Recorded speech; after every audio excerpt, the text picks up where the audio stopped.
Hello, and welcome to episode 2 of the Black Sheep Knitter podcast. I'm your host, Sarah, and I'm coming to you from Madison, Wisconsin. On this podcast, we will talk about knitting, spinning, crocheting, sewing, quilting, maybe weaving, but probably not because I can't find the time to actually figure out how to do it. But we shall see. It's going to be a very long winter. Maybe I will be able to do that. But basically, anything fibery is up for grabs on this channel. And I wanted to start by thanking everybody for such an incredible welcome. This is gonna sound not true, but like I didn't expect anybody to really watch the first episode. I mean, my friends, yes, maybe even coworkers that I strong arm a little bit, but like other people, not really. So of course I put the episode out and then I went on vacation for 4 weeks and then got all these like responses and was like, what's happening? I was very, very confused, but also very touched, very happy. So thank you all so much. I'm sorry that I wasn't able to respond to every comment. Honestly, there were so many, and that was also just like joyous. Like so many people had such great like suggestions, recommendations for places to go in Montreal, recommendations for patterns to knit, recommendations for how to fix my boob sweater. And I wasn't able to respond to all of them just because of the volume. And because like I did take one day, I took a lunch break one day to try to get through all of them. And after an hour, I still hadn't gotten through all of them. And I thought I can't really spend hours responding to everything because then I won't have any knitting time. But I felt really bad. Like that's the beauty about being somebody from the Midwest, is that when you're not doing what you think you should do, it makes you feel bad. So I really tried, and I did read all of them. Like honestly, even this morning there were more comments and I read them and I thought this is just like so amazing. But I wasn't able to respond to everything, and I'm sorry. I do want to do a giveaway. It is not this video, so I don't know how to do one. So I can't announce it. I have to like ask people like what goes into a giveaway. I did buy some things in Montreal. So that will be part of the giveaway. Actually, that will be the giveaway. There's not anything else, but that will be the giveaway. But I just have to ask people like how one does a giveaway because I've never actually done that before. But that will be coming. So I was going to do one when I hit 100 subscribers, but yeah. So anyway, thank you again so much. There's like a bazillion podcasts, which is why I didn't think anybody would watch this one, because there's just so many other people doing it. And yeah, so I appreciate the support. I hope that I can continue to make content that folks find interesting and entertaining. And yeah, so let's get to what I'm wearing. If you were here last time, then you'll know that I finished the Promenade. So this is my Promenade blouse. It is by Caidree, and I knit it in Knit Picks Capretta and Drops Kid Silk Haze in the colorways Curry and Turmeric. So let me sort of stand up so that you can see it. But before I do that, I mentioned last time that I have a tiny torso. It helped me out immensely on this sweater. But the thing I am most excited about this sweater are the sleeves. And they were accidental. So if you can tell me how the shape happened, because I've been scratching my head like, I didn't do anything, but I love this shape and I need this shape in other sweaters. And I don't know how to do it. I might know how to do it. I feel like in some other kind of fabric, like maybe it's just a question of like doing like a rapid decrease and then doing the cuff, but I didn't do that this time. It's just a straight sleeve and a cuff, and it just, anyway, let me stand up. So this is my natural waist. And so you can see that it's slightly cropped, but not too much. But look at this sleeve. Oh my God. This is like so amazing. It's like a bell-shaped cropped sleeve, and you can kind of see the light through it a little bit, so you can see just how light and airy this sweater is. But it's also just below the elbow, And it's like such a great shape. And I love like how delicate and dainty it is, like in look and in the wearing. So yeah, I'm over the moon about this sweater. I feel like I need to somehow replicate this in black. And yes, I know I said like stop making black garments, but also I don't know that I have that many black garments. I did used to make a lot of them. They've worn out. So I don't think another black sweater is really like that weird. I think I'm gonna do it. And also this was such an easy knit. And it's so comfortable to wear. I was worried about the mohair. I definitely had some folks that asked me like 80% of the way through the sweater, like, do you find mohair itchy? And I was like, I hope not. Do I? I'm happy to report I do not. So I do not find it itchy. I'm wearing clothes, I'm wearing clothes, but I'm not wearing like a long sleeve shirt under this. It's on my bare arms. It's on my chest. It's like, it's comfortable. It's fine. Which is a relief because man, there's a lot of mohair in this sweater. And if I hadn't been able to wear it against my skin, I would have cried because the shape is literally perfection. I did wear this to the ballet. So when I was in Boston on the first part of my vacation, I took my friend to the ballet and we went and saw the Nutcracker. And I wore this. We just decided that we wanted to have like kind of a chill ballet experience. I was going to wear like this whole gown, and I was just like, we both looked at each other and I was like, jeans?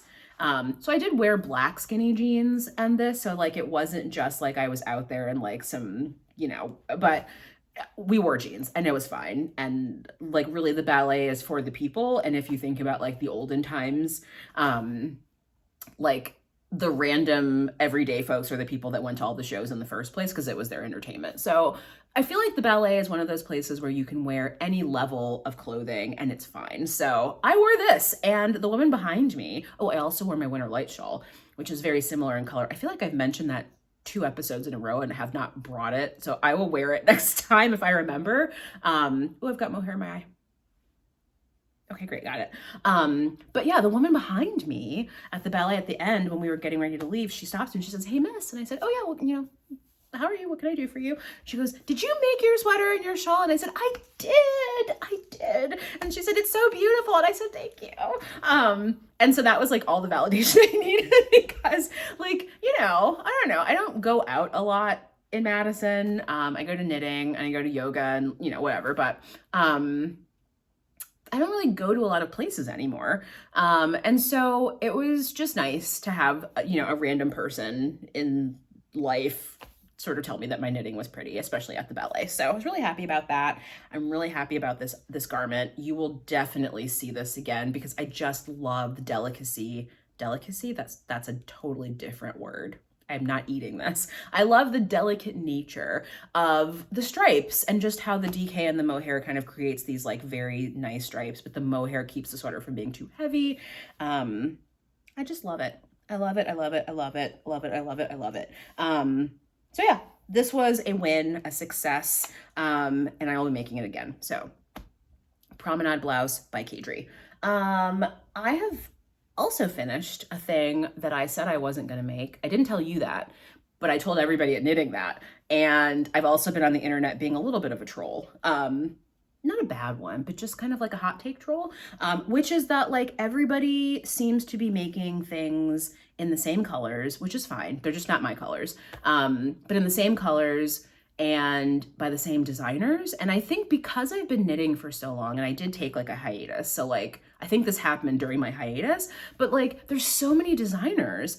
And so it's like always surprising to me to hear the same names like over and over and over again, because I'm like, but there's so many other people that like are making patterns. Like, why not try those people out?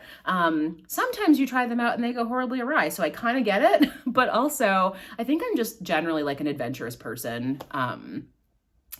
And so like making the same thing by the same designer that everybody else is making, I'm a little bit of a rebel. I used to be goth when I was in high school. It's still in here, even though I don't have the energy to do the exterior. So I think that just plays into it, where it's like, if everybody else is making it, I immediately am like, I'm not making it, which is really silly. It's very silly. I'm going to stop doing that. Like this year, my whole vibe is going to be to add to my life, not to worry about what other people are doing. But just to do things that I want to do that bring me joy and happiness and fulfillment. And if that means making a beige sweater by one of these top designers, it isn't going to mean that for me because I don't like beige, but you get what I'm saying, right? Like, who cares if everybody else is making it? They're probably making it for a reason. And case in point, the Sophie scarf. So this is the Sophie scarf by Petite Knits. If you haven't heard of Petite Knits, I hadn't, so perhaps you hadn't either, but she's everywhere, like sweaters, shawls, everything, scarves, like the whole nine. People are making her patterns like you would not believe. And because I was in that rebellious mindset, I was like, I'm not ever making a Petite Knits pattern. And then I looked at all the projects on my needles and I thought, I have a plane to catch in like 2 days. What am I going to knit at the airport? And she got me, y'all.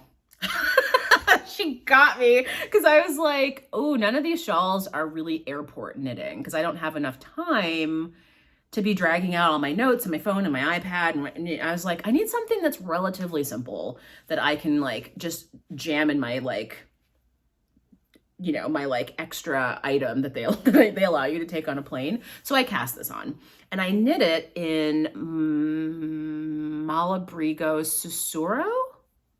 Yes, Malabrigo Susurro. I don't remember the colorway. Hold on one second.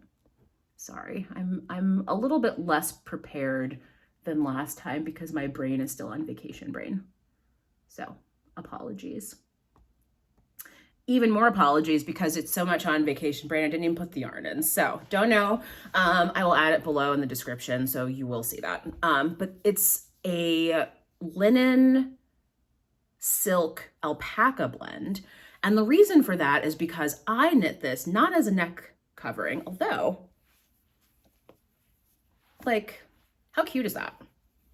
Like, I get it, right? Like it's super cute. Like I totally get it. But I made this as a little bit of like a kerchief. So back in the summertime, my hair was longer and I was wearing it up a lot into like buns and stuff. And I wanted to have something to kind of like zhuzh it up a little bit because it was a little bit boring. And it was like the hairstyle that I was like, this is going to be my go-to for the summer because it's just like effortless and I don't want to have to like do a whole lot to my hair.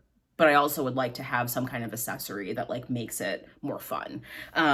So I had been looking for 100% silk for months, kind of like the black yarn. And all of the people here were like, 100% silk? In September? And I was like, well, yeah. And they're like, that's kind of like a summer yarn. And I was like, I could see that, but also I need to make some head things. And they're like, maybe like next year we'll have some more in stock. And I was just like, well, that kind of stinks. So then I went online. I think Pearl Soho had 100% silk, but like I didn't like the colorways or something. I forget why I didn't like it. And then Knitting for Olive had 100% silk, I think, but they didn't have a color that I liked. And there was like some other place that I had gone to at Wisconsin Sheep and Wool, but I couldn't remember their name. And they definitely had 100% silk base, but I just literally can't remember what their name was because I overloaded myself on like vendors at the Sheep and Wool. So like, I can't remember. So anyway, when I realized I wasn't going to be able to find 100% silk, I thought, well, I don't want this to be one of those projects that like I've been planning. And because I can't find the yarn, I just don't start it. So like, I then started trying to be like more in like the problem solving space of like, okay, well, what else could I use? And I said, as long as it's not merino or mohair or cotton, maybe I can do it. And I didn't really know about yak, but also nobody here sells yak. So I was kind of like, that's not even really an option, but I could probably find like a linen silk blend. But then I was like, that's kind of the same problem as the 100% silk, which is that that's a summer yarn. So anyway, long story short, I went to the Sow's Ear, which is in Verona, Wisconsin. It's an amazing cafe yarn shop. So you can get food. The food's amazing. They have great sandwiches, great pastries, but also like really great coffee drinks. And it's just a great place. It's a really great place to sit in the summer. They have tables outside.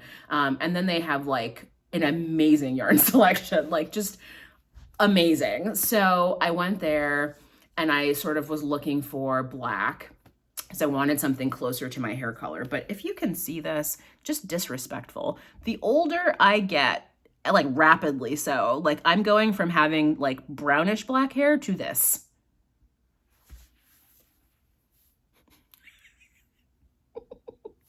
So anyway, I was trying to get black. They didn't have any. And I thought, you know what? I'm not gonna do this. I'm just going to get the gray, because I wear gray anyway, as we've already discussed if you were here last time. I wear a lot of gray, so like black isn't essential, gray is fine. And I knew that this would be my best option. Now, the reason why I can't use merino or mohair or cotton is because of my hair. So my type of hair is very dry, and it likes to, as we say, love itself. It likes to give itself hugs. It also will do that with merino and mohair and probably some other animal-y fibers that I haven't thought about, like maybe Angora. That would probably also be really terrible. So any kind of hair type material is bad for my type of hair because it like kind of like sticks to it. And then that means like breakage, all kinds of other stuff. So I thought definitely not like any kind of animal fiber, if I can help it. And cotton will suck moisture out of my hair. So I definitely was like, I can't do cotton. So this, in this linen silk blend, has just the faintest amount, like 15% alpaca. And I thought, that's not that much. I'm gonna risk it. So I made it. I think the pattern is, I mean, it's very simple. It's a very simple, basic pattern, but it's really pretty. I love the I-cord edging. So it gives it a very clean finish. There's very little to do at the end. I think you just like weave in one of these ends. So yeah, I get it. I understand now why people make petite knit patterns, because they are very simple. They're very classic. I hear that a lot when people talk about them. And you end up with like a really good looking product. The one thing I will say about the pattern, and this is just like a nitpick for me personally, is that it seemed really repetitive in a way that was confusing. So normally what I'm used to seeing in a pattern is if you're repeating the same pattern, like the same row exactly, it will usually say in the pattern, repeat this row. But the way this pattern was written, it was like all of the rows were written out, but they were almost all the exact same thing. So like when I first started, I was like reading it very intently. And then I was kind of like, well, hang on, these are all the exact same. Like, why is this written out like this? And so like that was confusing. And it took me, I mean, this is kind of embarrassing, but it took me like maybe a quarter of the way through this to be like, I don't really have to think about this because it really is just the same every single row. But it's like my brain seeing it written out like that was like, they're different. And I'm like, they're not different, brain. They're not different. It's the same. You don't have to, but my brain was like, no, but like there's 1 through 8. They're different. Anyway, I got a handle on it and I was able to sort it out, but I also had trouble. And I saw a couple of people mention this on Ravelry. It was a little bit confusing, like when to do the increases. Like I saw a bunch of people saying, oh, it's super intuitive. Like you just kind of make the increases. And I was like, not for me, it's not. I definitely struggled with like, how many rows have I done since the last increase? Because weirdly, I feel like in garter stitch, it's harder to see your increase bump than it is in a stockinette fabric. So I couldn't tell. And so I would look and be like, am I on row 8? Am I on row 6? And I would kind of stare at it and be like, I can't, is that it? And so again, a quarter of the way through, I said, you know what, uncle, where is my stitch marker? So I just started marking it, and that just made it go way faster because you can count the purl bumps, like right for garter stitch, like that's easy enough, but I just couldn't see the increase stitch. And so I just gave up. I was just like, I'm not gonna keep trying to not use a helper when I have one. And also, why would that matter? Why would that matter in the first place? And it didn't. And I finished it. So Sophie scarf, Malabrigo Susurro. Is it Malabrigo? It is Malabrigo because that's, they're coming for my neck, people. Between the Rios and this. Anyway, very happy with it. Planning to wear it. It matches my hair now. So there we are. Okay. In the comments that I got, which again, just made me feel so warm and fuzzy. So many people wished me a happy birthday, and thank you. I had a fabulous birthday. But a lot of people were like, hey, really hope you finished your birthday shawl. How's the birthday shawl going? Can't wait to see the birthday shawl. Did you finish the birthday shawl? And like, I did finish the birthday shawl. I did. So without further ado, behold the behemoth. This is Stephen West's Slipstravaganza. Oh, go. Ah, so big, I can't even hold on to it. I'm going to put it on. Oh my God, I'm stuck. Look how great it is. Oh my God. Oh, it's so good. So good.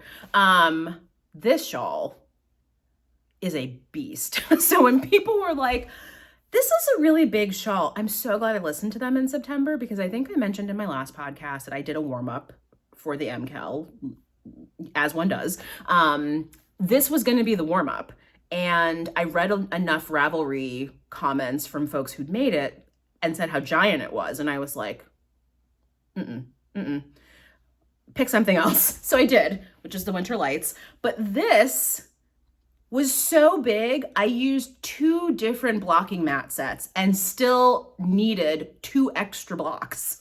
I needed 2 more squares. It was draped over my cutting table and also a random chair, and like, but it was worth it.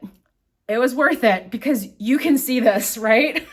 Like, let me just, like, look at this. Look at it. Oh, tears to my eyes, tears to my, this was a fabulous birthday present to myself. It's a lot of knitting, but it came out exactly as I wanted. Like these colors and the border. So I did alter the border because I ran out of time, if I'm being real. But also because I realized I didn't like the way that the colors were going to end up at the very bottom. And so instead of doing this cream green gray, and then repeating that, I reversed it and had this be the center. And so I only did 5 instead of the 6 stripes. The reason for that is because you can see that it ends now with this cream. And so then the purple I-cord border is just like a little bit more visible. If it had been this dark gray, it wouldn't have been as visible. And I didn't really want that. So it worked out because it helped me cut one full repeat off, which would have been another day. And I didn't have another day. But it also got me like a more poppy border, which I just like better. I think it worked out really well. So yeah, I love this shawl. I might make it again, even though I literally was just like, this thing is gigantic, but also it's everything I wanted. When I saw this for the first time and knew I wanted to make it, I could not have imagined it turning out as good as it turned out. Like, yeah, I wore it in Montreal a lot. A lot. In fact, I went to a knitting store, which we'll get to when I get to my acquisitions, but I went to this knitting store and a guy was in there buying a bunch of yarn, and I think he was German, but obviously we were all kind of speaking French. And he turned to me and he said, "Slipstravaganza?" And I said, "Yes." I'm so excited because obviously, like, maybe not obviously, like, we don't really knit for like, I do knit for a little bit of knitting validation. I'm not gonna lie. I'm not gonna pretend like I don't get like a little, whatever, what other people are like, your knitting looks great. I love that because that is why I like being part of a knitting community. Like I can knit in isolation, but I did that for years and it wasn't as satisfying. So it was just really cool to like be out in the wild and have somebody literally just like glance at me and know immediately that I was wearing a Stephen West shawl and which one it was. Loved it. So yeah, I wore this a lot, like a lot. I'm gonna take it off now because it's hot. It's warm in my apartment, so I'm gonna take this off. We do need to talk a little bit though about the yarn. So I didn't mention what I made it out of. I made it out of whole super soft. I mentioned last time the colors. I do not recall what they are offhand because it's been many projects since then. So one moment. This is longer than a moment. Okay, so the purple is thistledown. The cream, actually, you know what? Let me go down to the border because it's easier to see their bigger pieces. So the purple is thistledown. This green is pea green. The cream is nougat. And this gray is graphite. So those are my colors. I remember being concerned and talking about how scratchy the yarn was on my needles and how I was concerned that like it was going to end up being like a scratchy shawl. And a lot of people in the comments said, you know, nope, you're going to block it and it's going to be fine. You just got to make sure that you get the spinning while out and then it's going to bloom and it'll soften up. It won't feel like merino, but it'll be rustic and soft. And I said, great, cool, amazing. I did also have some folks though that were like, it's not very soft. And I was like, oh no. It's not very soft for this body. It just isn't. So I did block it, but in a rush. I'm not gonna lie. I think I washed it 2 or 3 times. So the Crimson Stitchery is a podcaster out of the UK, and she had like a little series like a year or 2 ago on how to work with Holst. So she does have like a how to block your Holst projects. She has some kind of like magic washing machine though, where she can put it in and like spin the like, and I was like, I did try that for a project and it like lightly felted. So I was like, I'm not putting it in the washing machine again, because whatever the UK situation is on this washing machine, the American version of it does not do that and absolutely will felt the crap out of this thing. So like, no. So I had to do this in my sink, which was, as you saw, I mean, look at how much, like there's a lot. So it was really tricky. I didn't have a ton of space. I was doing it in a rush because I only had a day at that point, and I was doing it at like 7 a.m. before work, my final day of work. And so I didn't do a great job. I did, I think, get a good chunk of the spinning oil out. It seemed like it, but I think I only did it 3 times. And then I pinned it and it dried and like whatever, but it's just like, it's pretty scratchy. And I know that everyone's like kind of sensations are different, but I'm kind of like pretty surprised by just how scratchy the final product is compared to anything else I've made in a while. And also like how many people have been like, it softens up a lot, because it doesn't feel that much softer than when I was knitting with it. It's bloomed. So like you can see the stitches are a lot thicker. I mean, I don't have anything to compare it to because, you know, but like they're thicker. Like I can absolutely tell that like they've plumped up.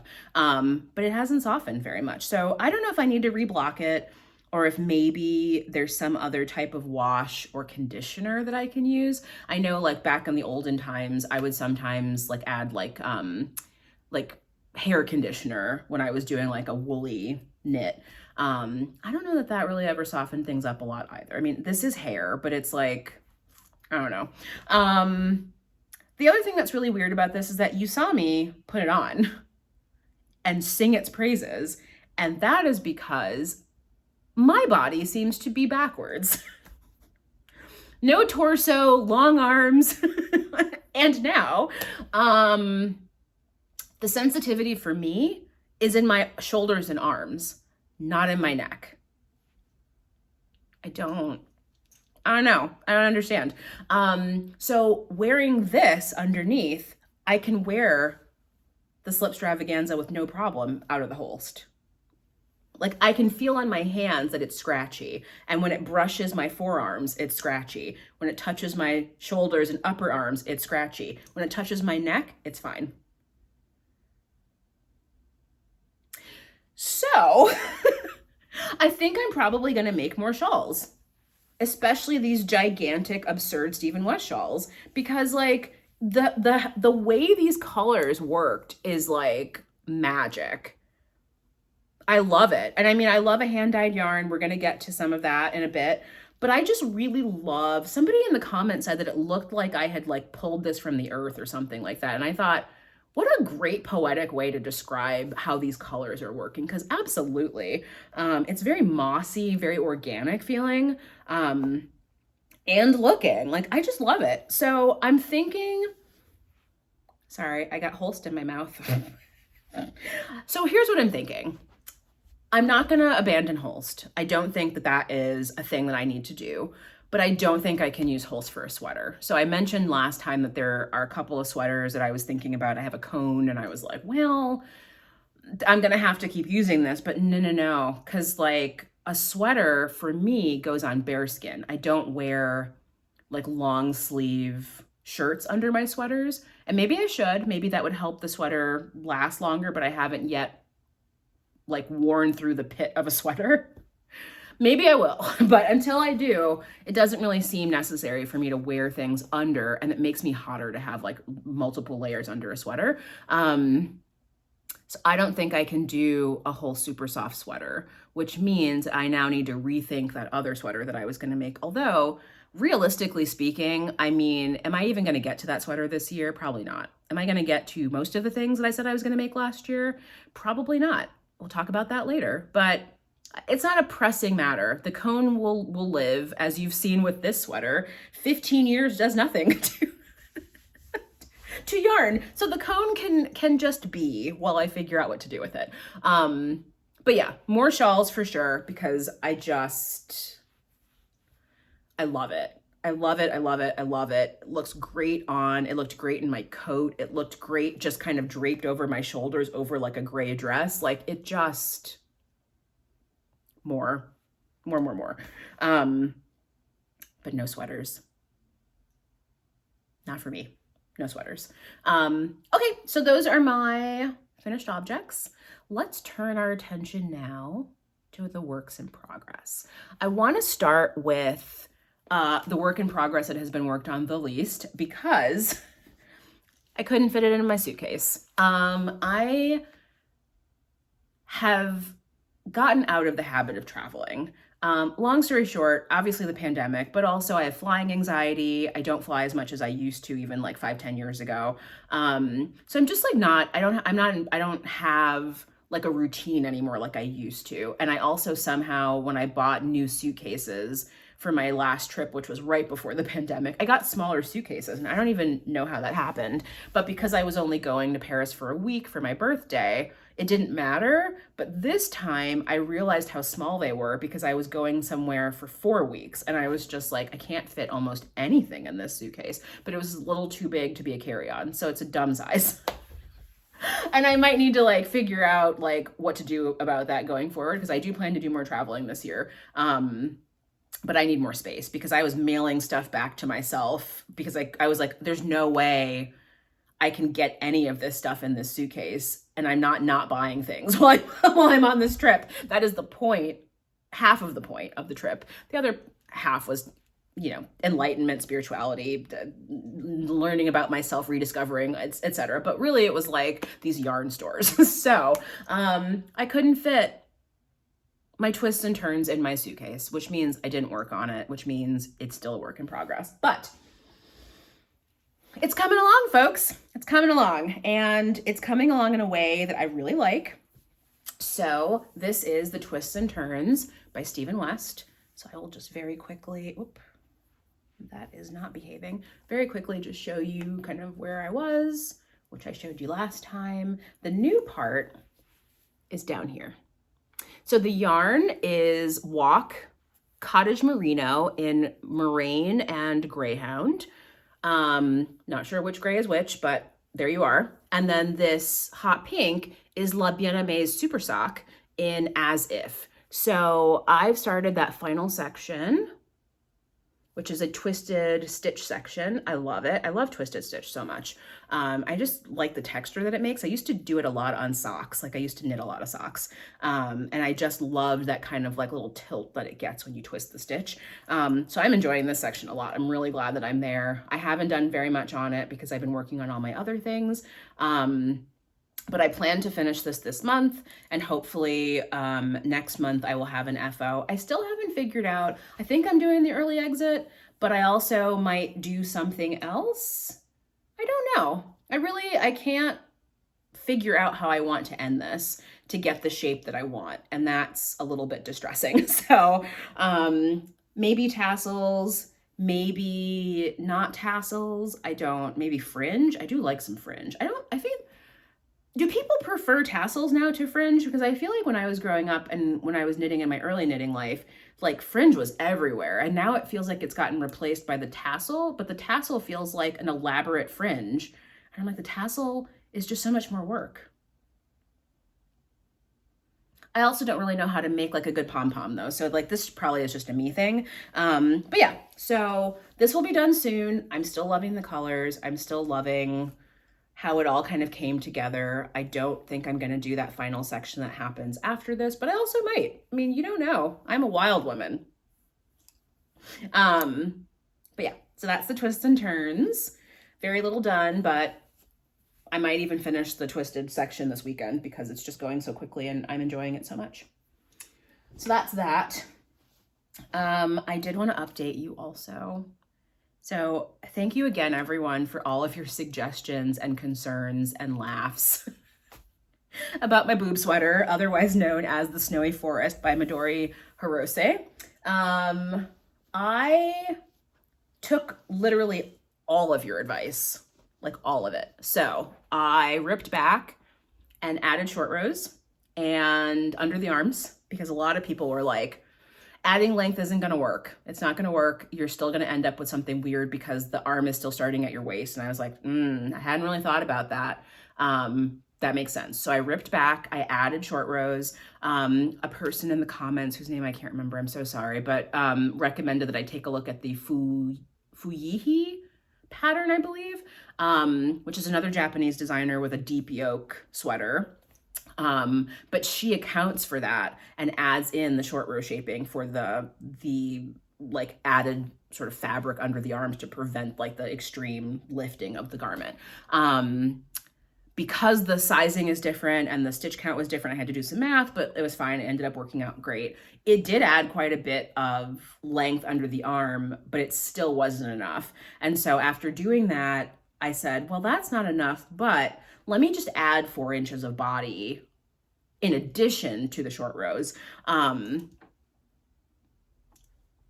It still popped up over most of my boobs.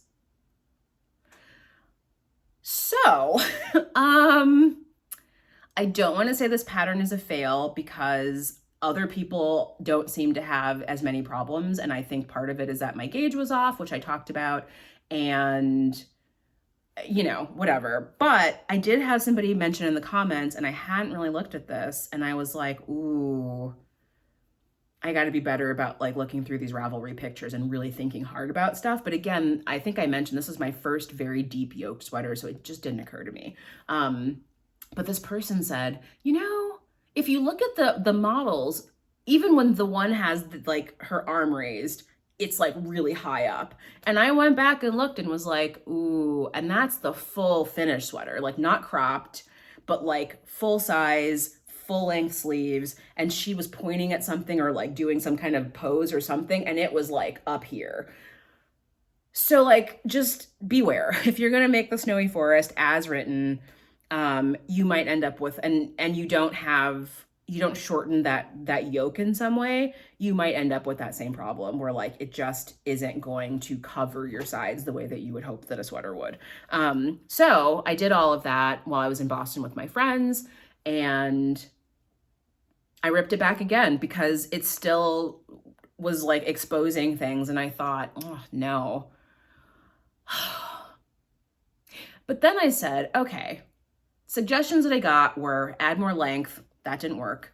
Add short rows and more length. That didn't work. But also there was another option, which was rip back into the cables and divide for the sleeves early. And that was the one that I knew in my spirit was the actual, like that's the solution. But I didn't want to do it because I hated knitting those cables. Like, and the thing is ridiculous is like, there's only one row out of like 16 that's like hard. The rest of it is literally just like stockinette and like some pearls in between. I don't know what was wrong with me. I think I just had like some kind of weird mental block about this sweater where like it felt like a slog. That's also like not great, right? Like all of this overworking I was doing was because I don't think I enjoyed knitting the sweater. I think that's really what I figured out, is that like it's beautiful. I love the yarn, and I'm gonna show it in a second, but like I just don't think I enjoyed knitting it. And so like having to re-knit it, I was just like, I can't do it. I gotta cut the hem off. I gotta do stuff. And then it was like, no, the solution is just to rip it back to like the third cable and just divide for the sleeves. That's the solution. Stop all this. So that's what I did. So behold, the new and improved Snowy Forest. So you can see that I went back and I divided early for those sleeves. I sure did. I did finish the bottom. I'm happy with where it's hitting. It's still a little bit loosey-goosey for me at the hem, but like I'm going with it because I think I'm gonna end up wearing this with like high-waisted jeans or high-waisted skirts or dresses or something. And so I don't think that it's gonna matter too much that it's a little bit looser than I would like. And I don't really want it like cutting my circulation off at the waist anyway. So I'm happy with the length and how that hem turned out. But the real star of the show is the sleeve. It's the sleeve. And that was the move. I forget who all said, just go back. You were correct. And now I'm much more happy with it because I did try it on. I'm not going to try it on now because my hair is already crazy today and I don't want to like, but I will hold it up. So I did try it on and you can already see, so here's my armpit and like this armpit is like an inch lower than where my armpit is, makes much more sense. But if you look at, am I going to be able to show this in the right way? Yes, there we go. So if you look at how this is fitting now though, you know what? This isn't gonna make any sense if I don't put this on. Hair be danged. One moment. Oh, it's cold. It's like, it was hot and now it's cold. So the original design, in the pattern, the designer says that she designed the cables to be asymmetrical. And the reason for that is to give the sweater some movement so that it feels a little bit more organic. And I thought, oh, that's kind of interesting. But when I knit it the first time, with that like kind of long, oh, sorry, there's like fuzz from this all over my lips. That's very gross. Okay. When I knit it the first time, because it was like kind of capey, I was able to kind of like divide for the arms where I wanted to. And so I was able to kind of spin the cables and center them, which a lot of people did anyway. Like a lot of people decided they didn't want the like weird offset cables. And so they were like, I'm just gonna center these cables. Well, I forgot about that when I ripped back. So what you will see, let me stand up, is that, oh, and also you can kind of see like where it's landing. So this is my natural waist right here. So it's like literally like right there. I might block it like a little bit more, but I'm pretty happy with that. Also, I'm covered in mohair, so don't mind that. But you can see that like, instead of these being kind of like centered, it's now kind of like this weird, like asymmetrical situation. And I will say that when I first noticed that, I was like, am I gonna have to rip this back again? And I said, no, ma'am. No. We're going with this. This is maybe when I make, in the future times, the cardigan version of this, which I do want to make. I do, as much as this sweater has given me the problems that it's given me, I do want to make a cardigan out of this because I saw it. I don't know how to steek, and I thought that's going to be a skill I'm going to learn with a project I've already knit. And I really think that this, with like more length, would be a really nice cardigan. So I'm going to do that. But I was just like, I can center that on the next sweater. I think because this is already such a weirdly graphic sweater, I think I kind of like that they're asymmetrical. Like it really does kind of feel like it's like twisted around your body in like a funny way. And then you kind of end up with these like giant cables, like around your sleeve. It's just, I don't know. Like I don't know about the yoke depth, but I do think that the designer is doing something with like this kind of like flowy cable situation. Like I kind of like it. And it's definitely like unusual. It's not something that you would find. It feels very much like I made this. I mean, people maybe won't notice. I hope it doesn't look homemade. But I hope it looks handmade. And I hope people are like, oh, that's really interesting. But I know what you're here for. Are the boobs popping out? Are the boobs not popping out? So let me just, oh, look. No boobs. No boobs. No boobs. So this is the win. It's been a hard one. Very hard one. I've restarted this thing I don't know how many times. The yarn is looking a little bit worse for the wear because it's been ripped back so many times, and I did not reball it and soak it, and I'm not doing all that on vacation, so I just kept knitting with it again. I think it still looks good. And if I didn't mention, I don't think I did, this is the Plymouth Yarn Homestead Tweed in the charcoal colorway. I already gushed enough about it last time, so I'm not going to do that this time, but I love it. I love it. I love it. I love it. Get it, buy it. And yeah, I think this is going to end up being pretty great. I'm going to go for a 3/4 length sleeve. I think that'll look better with the cropped length, but I also feel like maybe I want a long sleeve.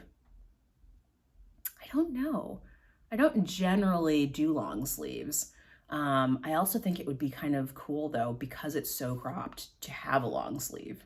So we'll see. I haven't quite decided, but I do like where this is going. I'm finally happy with the fit. And I think splitting for the sleeves higher up, especially given how deep this yoke was on me with my gauge issues, I think is just like the thing I should have done in the beginning. But I resisted, and I did a bunch of other nonsense, and I wasted a lot of time and made a lot of extra work for myself. Only to get back to, oh yeah, I should probably just make the sleeve over here. So you live and you learn. But yeah, so that is the Snowy Forest by Midori Hirose. All right, I'm gonna take this off and try not to lose my double pointed needles. Also, these are 10.5 US 10.5 double pointed needles in like Brittany's, like, I think these are Brittany bamboo needles.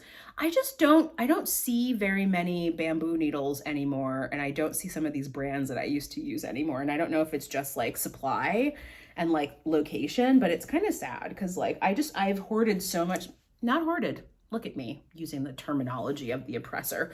I've collected so many needles. So I always tend to have the thing that I need, which is nice, but it's also just like, I would like to get these in like maybe some other sizes because I really like how these feel in the hands when you're working with them. And I dropped 2 stitches, but it's okay because after everything else I've been through with this sweater, I'll live. Okay, so that's the Snowy Forest. Now let's move on. I'm gonna put my other sweater back on because it actually is a little bit chilly in here without an extra cover. Let's move on to another Stephen West shawl. I think I mentioned last time that I'm trying to do 7 Stephen West shawls in 6 months. Started in September. So September, October, November, December, January, February. So I need to be done with all of these by the end of February. I think I didn't do the math last time. I don't think that's possible because I'm starting one in February.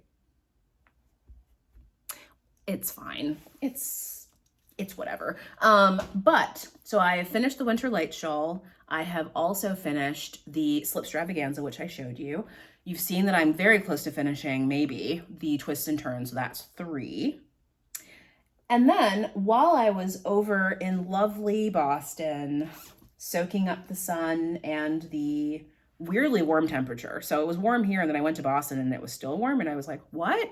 And then it got really cold here, like really cold here. And then I felt really bad because I wasn't here, and I was the one that was like complaining about how it needed to just get cold, and then I fled. But anyway, while I was in Boston, I cast on Stephen West Basketweaver Shawl. So I mentioned last time that I desperately needed a black neck covering. Couldn't find one in my wardrobe, and I wear a ton of black, so it seemed very silly to not have one. So I cast it on. Look at that. So much good texture. The yarn is from Galpaca Farms. It is an alpaca merino bamboo blend, I believe. And it is in the colorway Caidree, who is the alpaca that this comes from. I told a story last time about Caidree and how surly and mean she was. But you know what? I forgive her. This is, oh my goodness. It is so soft. I wish that I could rub this on. Maybe that doesn't sound great. Let's not do that. I wish you could feel how soft this is. It's so soft. I was a little bit worried that it was maybe going to be too soft and not show the definition enough. But the reality is that it shows the definition just fine. And you can kind of see that it's black, but it's kind of got like a little bit of a brown overtone. And that's because Caidree is a black and brown alpaca. I think they mentioned at the farm that some alpacas are black all the way through, and some of them are like black and then they're brown closer to their skin. I think she's one that's brown closer to her skin. So sometimes there's a little bit, but like not a lot. So sometimes there's like a little bit of a brown overtone to the black. I love this pattern. I was really worried because I thought, oh, this is going to be so complicated. It's not. It is a basic knit and purl pattern. That's what creates the basket weave. It's very ingenious in how you go from like the small to the medium section. So the small section is, I think, about up to here. And then you can see that the squares get bigger, and this is the medium section.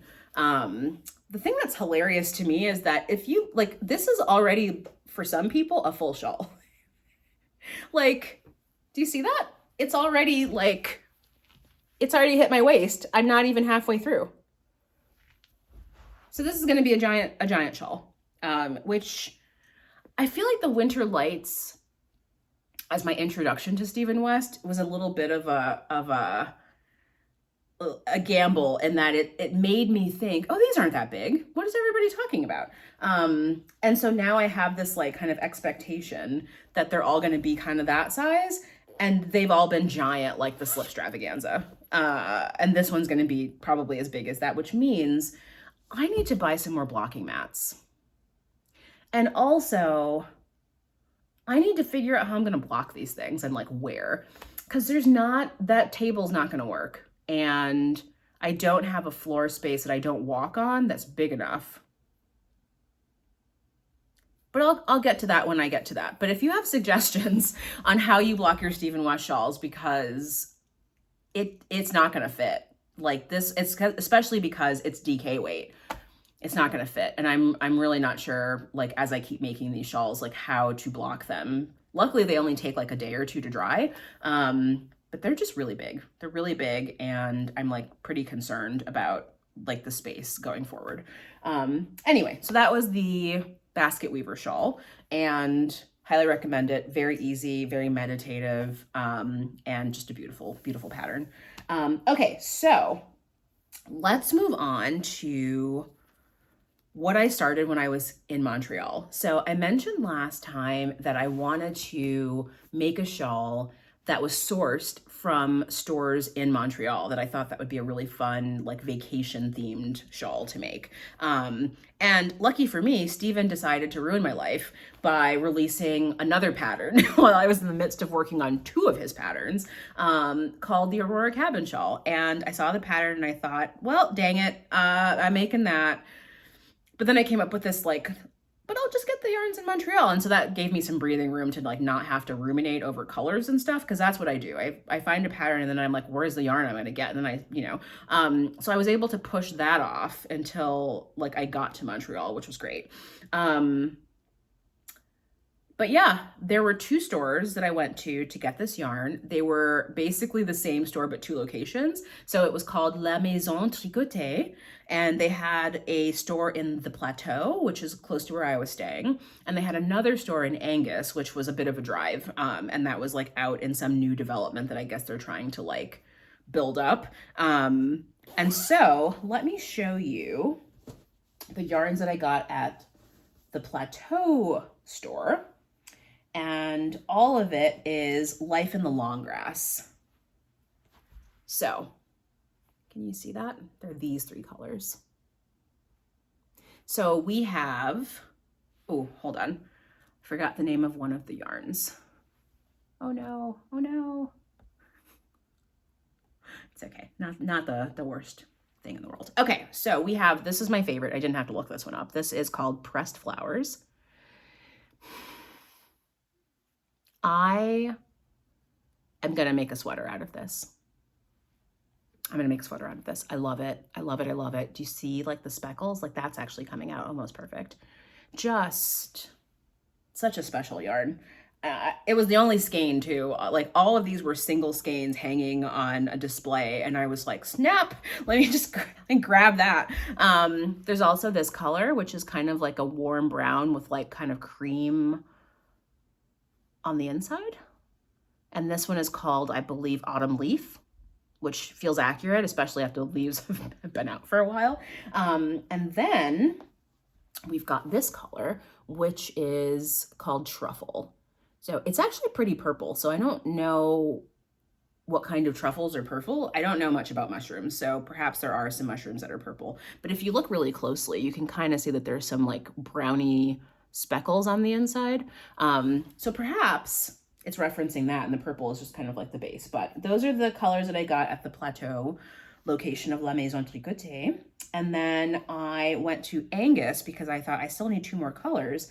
And I was able to find this color, which is Juniper Moon's Patagonia Organic Merino in Ivory. And, whoops, there's yarn everywhere. And this skein, which is, this is an actual Montreal-based company called Bousselin, and it is their Merino Angora sport weight yarn in the colorway Pollen en Pelote. So these 2 are actually sport weight, and the reason why I got them is because there weren't colors that would work with the other 3 colors in a fingering weight at that store.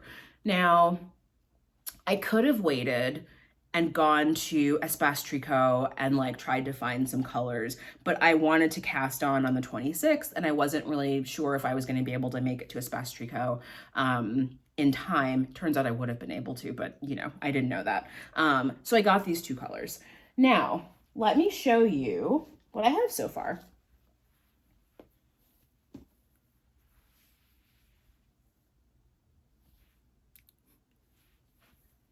Now, I was fortunate enough to be in Montreal long enough to discover on a Thursday that Espace Tricot has a knit night, and then to go the following week to the knit night. So I went to the knit night. I was there was another woman there that was making this. Hers was infinitely better, just better colors. And I was sort of like, oh, I love your colors. Like, these are just not really my colors, but your colors are my colors. And she was like, they're not your colors. And literally I was wearing like colors that were similar to this. And I was like, fair enough. And now I'm like, is this not what I'm wearing? Is this not basically like the yellow is almost exactly the same? I'm just like, what is wrong with me? And also the purples, not for nothing, are kind of similar in color to the hipster cowl that I showed. Anyway, I think the problem that I have with this is the cream. And the reason why the cream is so prominent is because when Stephen West put out his video and he was saying, you know, like, here's how the colors are going to play later in the shawl. I remember him saying, you want your border colors to be the ones that you like together. And then you also want these colors to be colors that are like a good contrast. And so I said, oh, so I shuffled my colors, because I wasn't actually going to have A be this cream. I was going to have it, I think, be the yellow maybe or something. I don't remember anymore. But like, because of his instructions, I looked further into the pattern and I thought, oh, I don't like how some of these color combinations are going to work out later. So I better change my ordering. And so I did. And I love this. Like I love this pressed flowers is really just magical yarn. Like it's just so pretty. And with the yellow, I think it looks amazing. So I love that for sure. And then the border is going to end up being these two colors together. So you've got the truffle and the pressed flowers. That I'm also very pumped about because I'm like, that's going to be amazing. But I don't love this. I don't love it. I love the pattern. I love these slip stitches. Like, look at this. Look at how much texture you get with these slip stitches. Like, I adore it. I think maybe the problem is on the one hand, the cream, which is I think the color that I don't like, and also the brown up here. These are literally those colors I was talking about where like a lot of people are making sweaters in cream and brown. And I hate those colors. Like a lot. Like I really hate them for me, not for other people. They look amazing on a lot of people, but I hate them. So I think my problem is that I've got this whole section in these two colors that I don't like. The cream is thicker, so it's like more prominent, which I think is also part of the problem, is that it's not receding as much as I would want it to. And yeah, so I'm not going to pretend like it's not a pretty shawl because it is. And I think once it gets the Stephen West treatment, which is like the next like 3 feet of shawl that there is to knit, I don't think I'm going to even I'm not going to even be paying attention to this section. But right now, because there's not very much of the rest of the shawl, all my eye sees is this cream and brown, and it's just like, this is so ugly and I hate it. But also I'm being dramatic because it's not, and it's got pressed flowers in it. So how could it possibly be ugly? Like it, you know. So anyway, I'm going to keep knitting on it. I'm enjoying this section. I'm not going to listen. This section, as beautiful as it is so time consuming. It's so time consuming. Like I was like, is there another 4? Like, am I repeating this again? There's going to be this chunk after this section. And I'm already kind of like, so I'm going to bribe myself with maybe like, I don't know, some type of like handmade dessert or a really like trashy show on Netflix or something to get through this because it's a lot. I love the effect. It's gorgeous. I think if I liked my colors more, maybe it would feel like less work. But I'm just going to keep forging ahead. I think I'm being dramatic. I think I'm being ridiculous. I think this is going to look great. I think once this gets repeated down here and like the next section, I want to say the next section might be, I don't actually remember what those two colors are. I don't remember. I'm kind of worried that one of them's going to be that brown. If it is, I'm going to actually add my own mohair there because I'm not using any more of that brown. It's going to get used in something else, I'm sure, because the yarn itself is delicious. Like the Life in the Long Grass is just a beautiful yarn.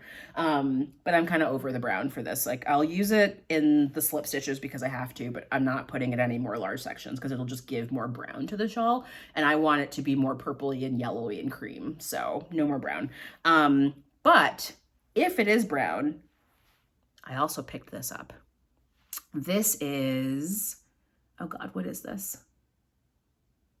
Amelia and Philomene Leona, which is a mohair. I think this is another French or Canadian, Montreal, Quebecois yarn. Can't remember.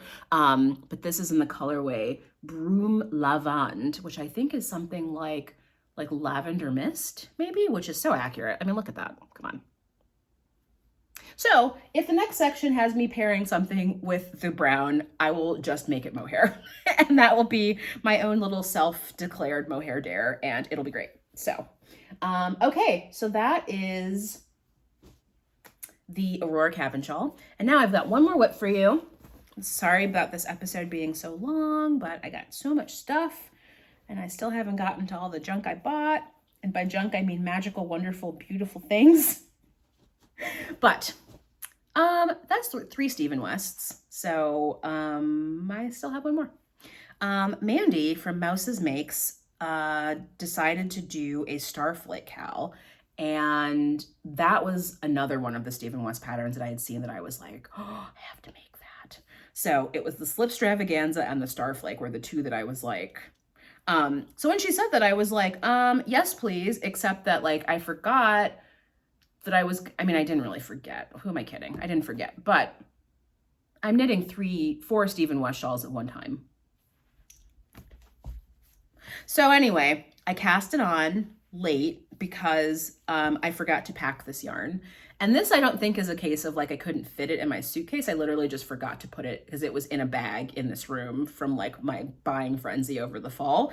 So I just didn't have it to cast it on, and I had to wait till I got back. So I cast it on when I got back, and you start with like a bunch of parallelograms. My parallelogram was misshapen in a way that I was like, this is not, it's been a while since I took math, but this doesn't look.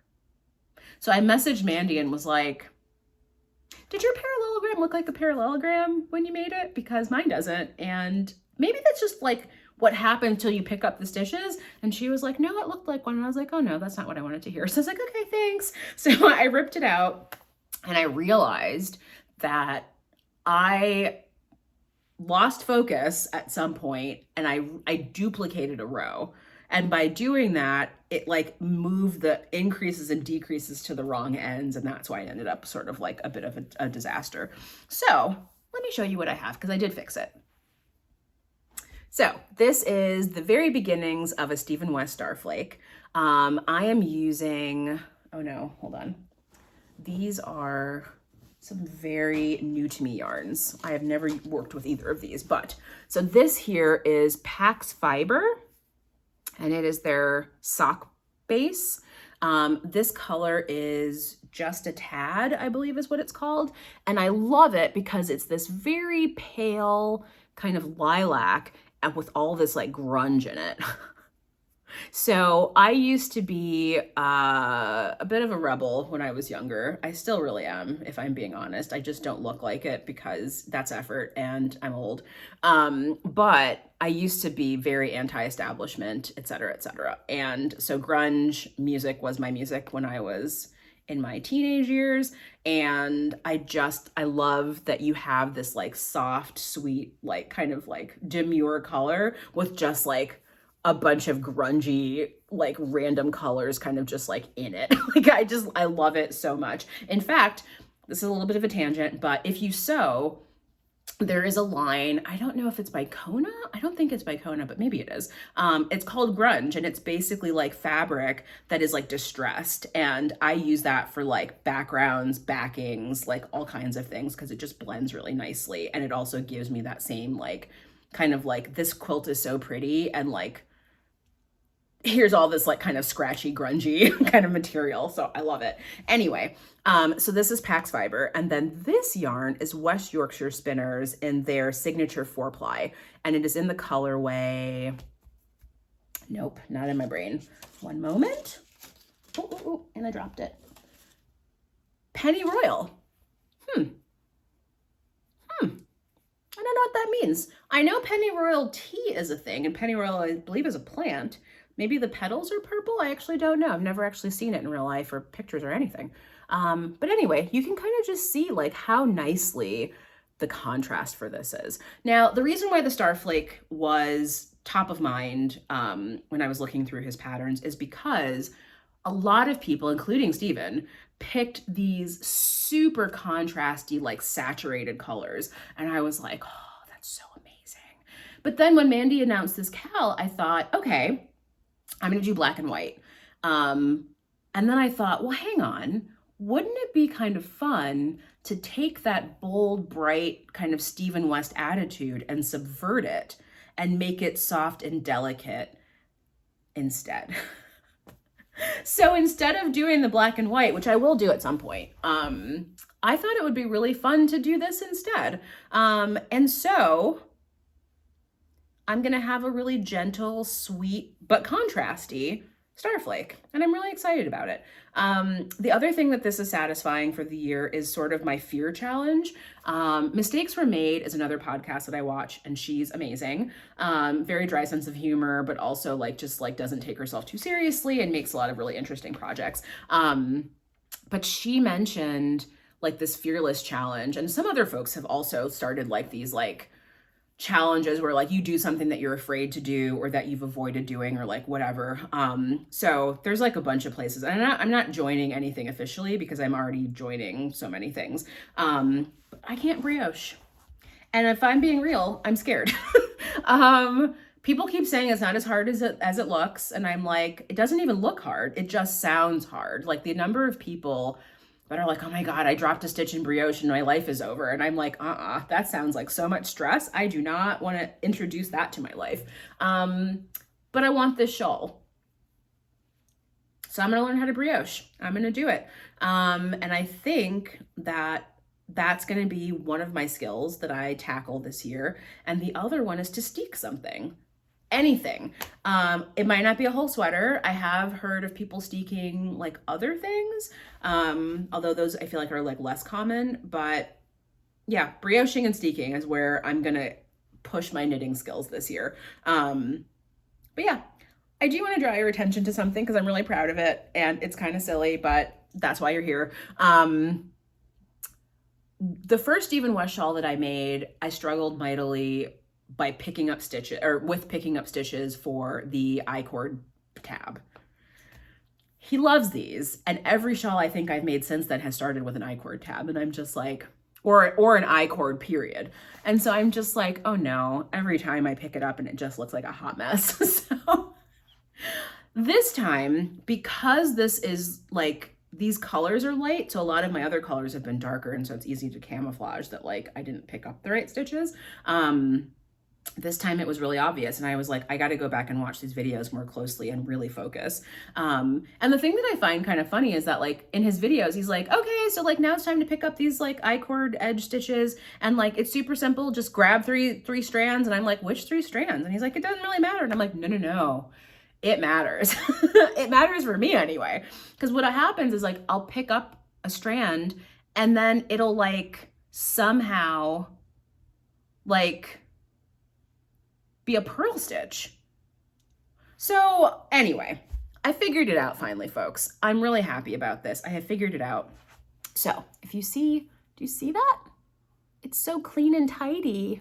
And it just like continuously goes like, and I'm just like so proud of it. I'm like, oh my God, look how nice that looks. It took several tries in a couple of these cases because I just was not getting the right stitches. But yeah, I'm very happy with how it's turned out. And like, this is the top portion, which actually might be where I'm picking them up. I don't even know. But regardless, all the I-cord edges look great. And I'm feeling a lot less stressed going forward, picking up stitches, because I think I understand now what you're actually trying to do. And I don't think I did before, because I-cords were new to me pre-Stephen West. Like I had only really done them for like cords to things, like not actually like as edging. So yeah, Starflake. I've got until the end of next month to finish.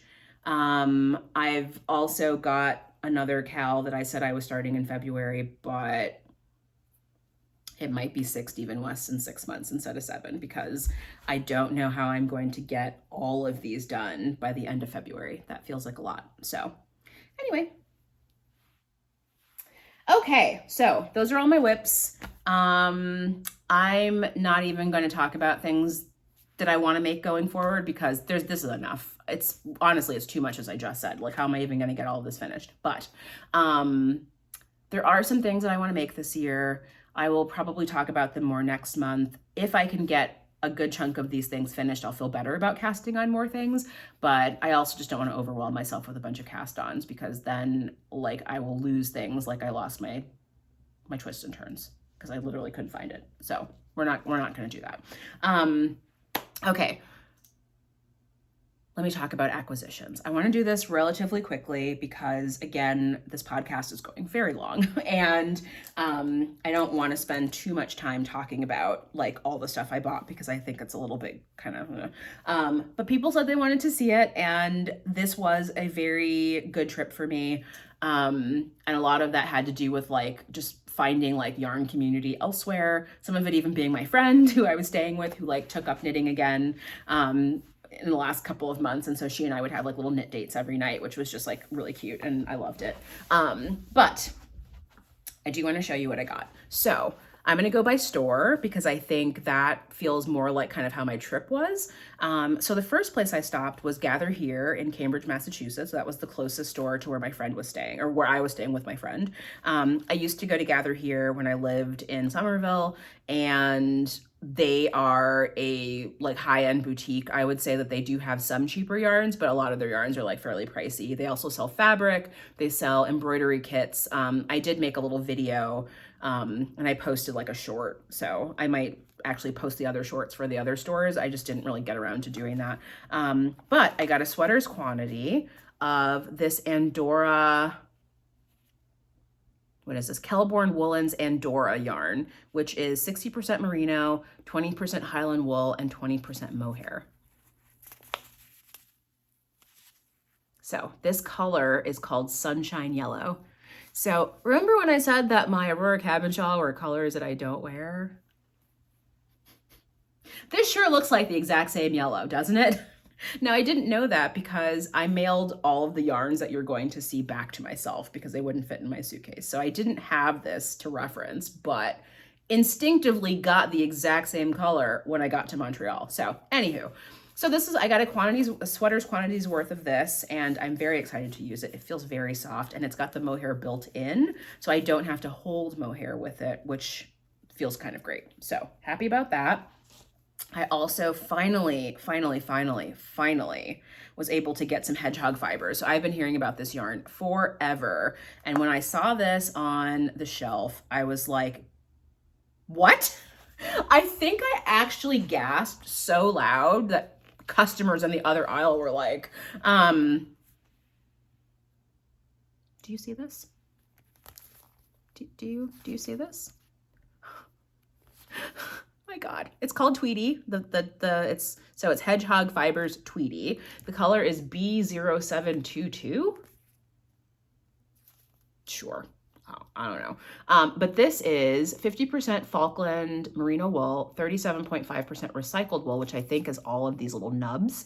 And then 12.5%, I don't know what HHF is. Oh, hedgehog fibers, duh, thread waste. So this is just like a really like wild composite yarn that just looks amazing. And I'm making some type of raglan cropped something out of this because yes, I did spend, I don't know how much time in that store mathing to figure out how many skeins I could get away with to make a sweater, because this yarn, the price isn't even on here. It was a lot. I think it might have been $37 a skein, which, So something very special needs to be made out of this, and it needs to fit and it needs to be flattering. So I'm going to take my time figuring out what sweater I want to make out of this, and really hope that like yoga doesn't add another ½ inch to my torso. Or my spine or something, because I need to keep the shortness so that I don't have to like add some kind of extra yarn to get to the bottom of this sweater. But I think I have enough. I have 3 skeins. And this, it's just, I love it. I love it. I love it. I love it. And then I also decided that I wanted to pick this up because there was another gasp, maybe even a little bit of a shriek, if I'm being completely honest, because I saw this.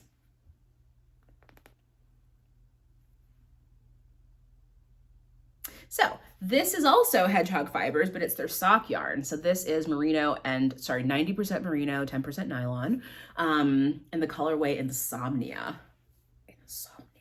Look at these like hot pink color pops. There's like green in there. This is wild. So I haven't knit a pair of socks in I don't know how long, but I decided that I really, really, really want to get back into some sock knitting this year. It's just nice to have something easy to take to knit night. And as many shawls as I'm making, they're really cumbersome. Like I enjoy knitting them, but I really would prefer to knit them in bed or on the couch and not drag like giant bags of like shawls around with me.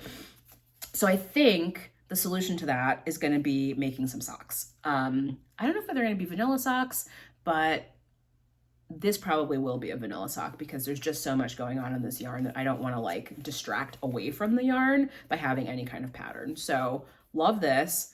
Might add like a black heel or a black toe or something just to kind of, but very excited about making these socks whenever I get to them. So those were the yarns that I got from Gather here in Cambridge. And then I remembered, luckily, that there was another yarn store that I used to go to quite a bit, which was Mind's Eye Yarn in Porter Square, which is still Cambridge, but like the other end of Cambridge. And that was my local yarn store because I used to drive to Porter Square all the time to like, you know, go to the health food store and buy like oils and stuff. And so this is like the place that I would stop to get my yarn. So she had been closed, I think, for a while and had just reopened and just had like a ton of really interesting yarns that I hadn't really seen before and was really excited to try out. So this is the Mirasol Cusco. I don't know if I'm saying that right, but do you see that? Look how pretty that is. It's 40% wool, 40% bamboo, and 20% nylon. So in the service of more socks, I picked up yarns from Mind's Eye yarn. So you're gonna see a lot of sock yarns basically. So this is one of them. Very excited. This is so soft and just like a pretty yarn. I can't tell if it's a striped yarn. I kind of hope that it is because I do like self-striping yarns, especially for socks. So Mirasol Cusco. And then I saw this yarn. So this is the Super Sock. Oh, they've put the thing over the name, so I can't actually tell what the name is. Well, anyway, it's 8-color Super Sock. And you can see that it's like variegated. So this feels like a worsted to me, and I thought this would be great to make some type of like house sock or boot sock. So I'm gonna do that, and hopefully these will be a very quick knit. I do have a pattern in mind for these, so I will see if I can make that work, but I also might just, again, do like a vanilla sock or something really basic. So very excited about that. Also, you're gonna see that there's a little bit of a color theme, which is pretty funny. And then as I was digging through all of like her shelves, I saw that Regia has a merino yak. A merino yak! So I have been trying to buy some yak yarn for forever. So this is 58% wool, 28% nylon, and 14% yak. And I just love the color. And also like it's a little bit fuzzy and furry, and I think that might be the yak. So I don't know. I'm excited to make some socks out of this and see how they wear because I've never actually knit with yak before. And so it seems like that'd be pretty fun to make a pair of socks out of that. And then my last skein from Mind's Eye is this Aurora, I don't know how to say this, Araucania Huasco sock. So this is a hand-painted superwash sock, which I think is gorgeous. 75% wool, 25% nylon. It's just like, look at the way that the speckles are. Like it's kind of looks like it's got like a little bit of like this like really lovely kind of orangey, peachy, strawberry type color. But then you've got like these blue speckles in the pink. And I was just like, this is such an interesting yarn. It's so interesting. So yeah, these are gonna be socks too. So lots of sock knitting coming up in the future times. I don't know when those future times are gonna be because you saw all the things I'm working on and they're all shawls and they're all giant. So, you know, but yeah, so I'm really excited about getting back to socks. I really used to love knitting socks. The last couple of times I've tried to knit a pair of socks, I really hated it. And I'm like, oh, I need to get back to socks. I need smaller things that are more portable that I can take with me. So I'm embracing it. Again, I'm adding to my life. So I'm adding more socks instead of thinking about things that I can knit less of because, you know, just a different way of viewing things. Oh, I also forgot at Mind's Eye, I saw these at the counter. They're the Licca driftwood needles. I've never seen these before and they're gray. So I bought them. They're wood and they're gray, so I bought them. I love them. And I got them in a size 8 because a lot of sweaters seem to be size 8s. I prefer to knit things on like size, really like 4 and down, if I'm being honest. But I'm going to find something to knit with those because they're gorgeous and I want them. Black cables and gray tips. Like, yes, that's my whole wardrobe right there. Okay, so I already showed you what I got at La Maison Tricoté, so we don't need to go back and look at those, but basically it was the Aurora cabin shawl yarns. All of those came from that store in Montreal. And then my final set of acquisitions comes from Espace Tricot. So everybody in the comments that had recommendations was like, don't forget to go to Espace Tricot. And I was like, okay. So I did go, and it was a great yarn store. The thing I think that was most impressive about it, apart from like their collection of yarns, which was many, was the samples. They had full samples of so many patterns. Like they had, spoilers, I'm going to make a ranunculus. I'm the last person on the entire face of this earth to make one, but I'm making one because of the sample that I saw at Espace Tricot. I saw the sample and I was like, oh, can I try that on? And then I tried it on and it fit and it looked good. It was kind of this color too. So here we go. But the yarns were discontinued. So they were like, well, you can't make this exact one really, but you can get close. And I was like, nah, okay. So I'm gonna make a ranunculus at some point this year. You won't care about it by the time I get to it because I think it's even at this point overdone and people are just like, eye roll, God, stop making this. But I'm gonna make it. This is also part of that rebellious spirit, which is like once everyone else stops making it, then I can make it. So it's not cool anymore to make it, so I can make it. I'm a mess, folks. I'm just shenanigans over here, shenanigans. Anyway, so the first thing is that I got this bag. It's a roll top bag, which they really seem to like in Montreal. I don't quite know what's up with that. But I got it for free because they didn't have any bags at the time when I bought all the yarn that's in this bag. And I didn't realize that it was like an actual bag that they sell. And it was $40 Canadian, but still. So they gave me a free $40 Canadian bag because they were out of other bags, which I can't even believe. I didn't realize that was happening, or I would have been thanking them profusely. So anyway, I now have another project bag, which is great. Let me show you what I bought though. Now I do have projects in mind for this yarn, but the reality is that that's going to change. So I'm not even going to bother to tell you what the projects are.